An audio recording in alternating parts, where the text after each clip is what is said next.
If I were to ask you, do you have an appetite? How would you answer that question? I ask after appetite a lot in the clinic because the presence or absence of a healthy appetite can be very revealing. So, what do I mean by appetite? I'm not asking how much you eat or how much you think you should be eating or how much you love food or what you crave or how much you stress eat, all of which can be useful information, but doesn't answer the question. What I'm after is, what is your experience of hunger in your body? Do you feel hungry for meals on a regular basis? Like ideally, before each meal, you're actually hungry. And side note, it's important to differentiate between healthy hunger and hanger. So healthy hunger is a good, open, empty feeling in your stomach. It's grumbling a little bit. Your digestion has fully processed your previous meal and it's ready to receive again. You feel hungry, but you also feel good. Like there's a certain quality of internal clearness or clarity when our digestion is working well and we're empty and we're ready for the next meal. Hanger is more like a gnawing feeling in your stomach. Maybe it feels empty, but it's not good empty. You also feel a little bit irritable, maybe lightheaded, maybe a little nauseous, and getting some food in you feels pretty urgent. Experiencing hunger on a regular basis is great. It's a great sign pointing toward a lot of things going well in your body. Experiencing hanger on a regular basis is not great. It's a very strong sign that we need to balance your blood sugars above almost anything else. That becomes a priority. And unfortunately, many people only know hanger. So anyway, more on that, but that's the hunger-hanger distinction.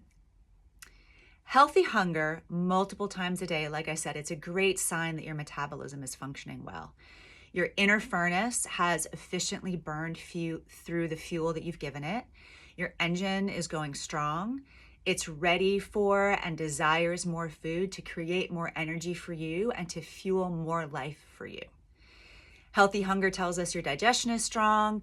We know there's a good chance that you're breaking down your food and absorbing your nutrition well. And it tells us that you have, like on some level, you have generally good energy. There's good qi, and there's specifically good yang qi there. The energy of wakefulness and movement and activity and action. Your engine is running. But a lot of people, especially once they're prompted to reflect on it by this question of, do you have an appetite? A lot of people realize they don't actually experience healthy hunger on a regular basis. This is not necessarily the end of the world. It's not the end of the world, and it's not necessarily a problem in and of itself, but it does point to a place where your system is not functioning optimally and could use some support. And like I always say, the places where our system isn't functioning well, those are the places where, if left unattended over time, that's the window of opportunity where nameable chronic disease and imbalance develop. And a nameable chronic illness or imbalance is going to be much harder to treat than a lack of appetite. So a lack of appetite points us in three main directions. Number one is that your digestion is overburdened.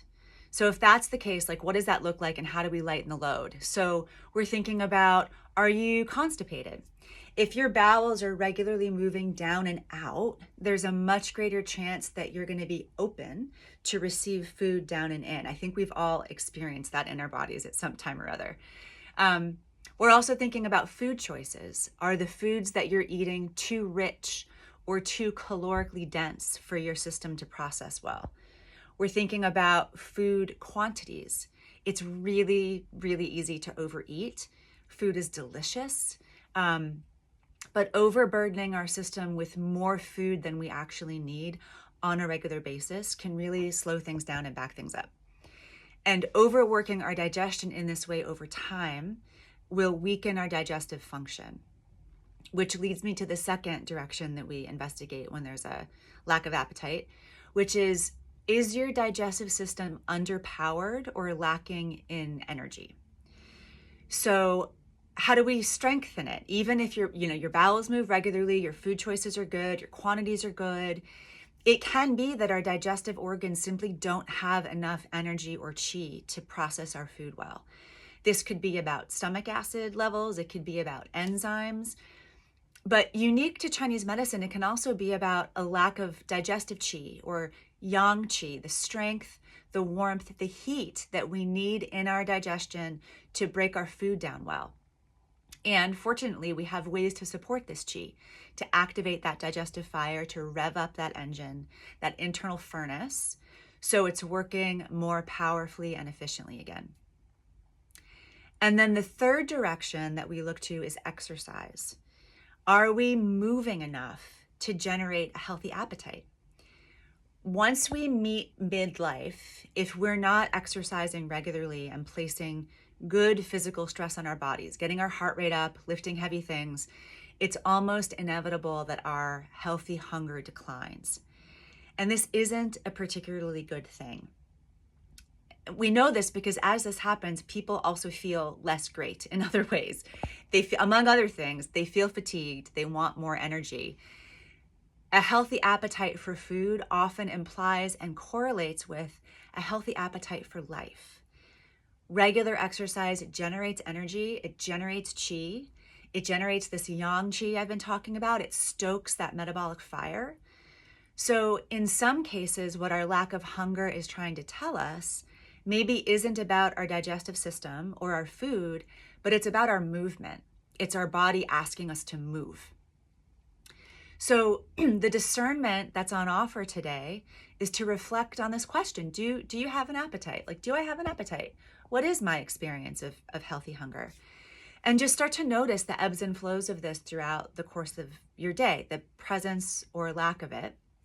And if you notice that you tend to hanger, or you notice that you don't actually get hungry very often, which comes as a surprise to lots of people.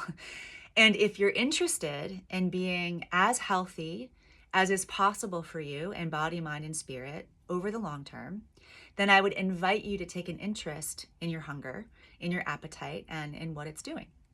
So give a look internally. Let me know how it goes.